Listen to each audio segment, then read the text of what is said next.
The Galaxy F23 5G is Samsung's latest entry in the sub 20,000 rupees price segment and the spiritual successor of the Galaxy F22. And talking about the upgrades this phone brings over its predecessor is of course a 5G, a 120Hz Full HD Plus display, the Snapdragon 750 chipset under the hood, and of course an improved camera system.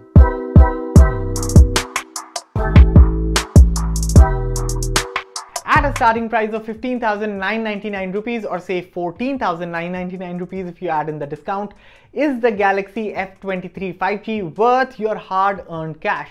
Let's find out. Hello everyone, Aman here from Mr. Phone and welcome to my full review of the Samsung Galaxy F23 5G in this beautiful alpine green colorway. Now before we go ahead, consider hitting that red subscribe button for detailed tech videos and also turn on the bell so that you don't miss any of our latest updates. Starting with the design, gone is the textured back from the F22 as you now get a plain matte finish rear panel much in line with the Galaxy A phones. The frame is glossy which complements well with the matte back, and that is where you also find the side mounted fingerprint sensor. The Galaxy F23 is noticeably thinner and also offers better ergonomics over the Galaxy F22. By the way, the alpine green color of the F23 5G looks absolutely gorgeous in person, and it also gives me an idea how the Galaxy S22 might look like in green. I mean, I haven't checked out that color in person yet, but personally, I would love to own the green Galaxy S22. But coming back to our device in focus, and in terms of build quality, the Galaxy F23 is solid. Looks good from the rear, especially in this alpine green color. Now at the front, you do get the relatively thicker bezels, and I really felt a hole punch design would have looked better. But since this is an LCD panel, you get the notch, a tiny one, but it is there. Nonetheless, this right here is a 6.6-inch Full HD Plus TFT display, and you also get a 120Hz refresh rate here. And yes, the Galaxy F22 did come with an AMOLED panel, but on the F23 you get a higher resolution screen that is Full HD, and you also get a 120Hz refresh rate, and in my opinion these two things are a solid upgrade. In fact, the TFT panel on the F23 is also well calibrated when it comes to color reproduction. You also get wide viewing angles. There's wide L1 support for watching Full HD content on OTT platforms as well.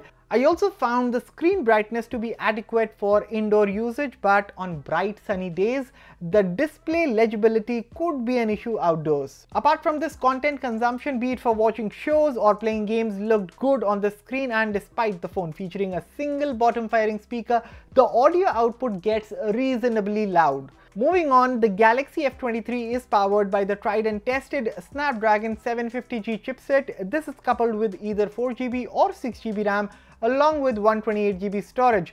You also get a dedicated microSD card slot for storage expansion if the need be. Handling the software is the full-blown One UI 4.1 atop Android 12, and I call it full-blown because you don't get the core One UI experience here, so that is good. Samsung also promises to deliver 2 years of additional Android OS support, something that many brands commit but aren't able to deliver in this budget. So in terms of day-to-day usage, first of all, the 120Hz screen definitely provides those instant boosts of snappiness. Overall, general tasks were handled well. App opening times was also decent. Now I did spot a few stutters and frame drops across the UI here and there, especially when there were heavy apps running in the background. So in my suggestion, if you are planning to buy the smartphone, then definitely opt for the 6GB RAM variant, because the extra 1,000 rupees in your budget would be well worth it. Overall, as I said, general performance has been decent on this phone. Casual games run well, but the Snapdragon 750 chipset was also able to handle heavy titles such as the likes of COD Mobile and BGMI. Of course, this isn't the ideal phone to play these high performance games, but if you're someone who plays casually, something like 1 or 2 match at a stretch, in that case the F23 does a very fine job. But coming back to One UI 4.1, well, the software experience will be familiar for anyone who has used Samsung phones, and it is feature packed as well, so there is that. Now in terms of battery capacity, you get a 5000 mAh battery inside the Galaxy F23 versus the 6000 mAh cell found inside the Galaxy F22. Honestly, while the Galaxy F23 wasn't able to hit the 8 to 9 hours of screen on time which I was able to achieve with the F22, still in my time with the F23 I was easily getting around 6 to 7 hours of screen on time with almost 2 days of endurance on a single charge constantly, and even this is solid. That said, you don't get a bundled charging brick in the box. I mean, this phone does support up to 25-watt fast charging, and you also get a USB Type-C cable in the box. But having no charging brick did catch me a little off guard. Coming to the camera, there's a triple lens setup at the back featuring a 50 megapixel main sensor coupled with an 8 megapixel ultra wide angle sensor and a 2 megapixel macro sensor. Selfies are handled by an 8 megapixel front facing snapper.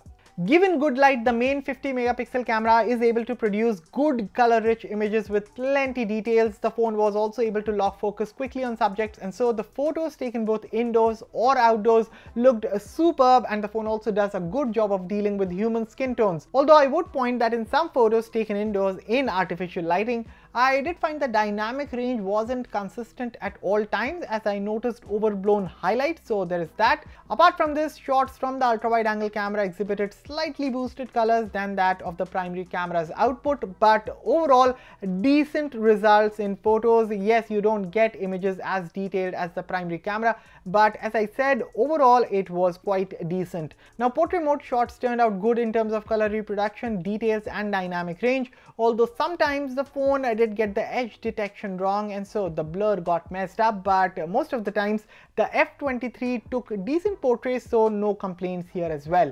As for the shots taken at night, again decent performance given the phone's price. The resulting output exhibited fine amount of detail, very less noise in photos, which is great, and of course good color reproduction. And while I generally like my night shots contrasty, overall I think the F23 does well for its price. Finally, the selfies, and once again I was impressed with the Galaxy F23's performance, so nothing major to complain about when it came to front-facing camera shots. Now, in terms of video recording, the Galaxy F23 can shoot crisp 4K 30 FPS videos, which is good to know. And while you don't get stabilization in 4K, I was really impressed with the color reproduction, dynamic range, and how well the phone handles exposure while moving the camera around.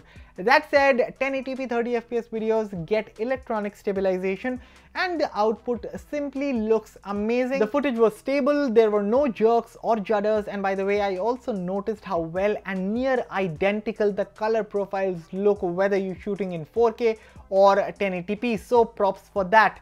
The phone even does a superb job in recording selfie videos. Here's a sample. So right now I'm recording from the front camera of the Galaxy F23 5G. This is the kind of quality that you can expect when it comes to front-facing cameras video recording capabilities. So we can only shoot up to 1080p 30 FPS videos from the front camera. Pretty decent for a phone of this price segment. But yeah, apart from that, this is what you get. How does my audio sound? Let me know. How does the video quality look like? What do you think about the dynamic range?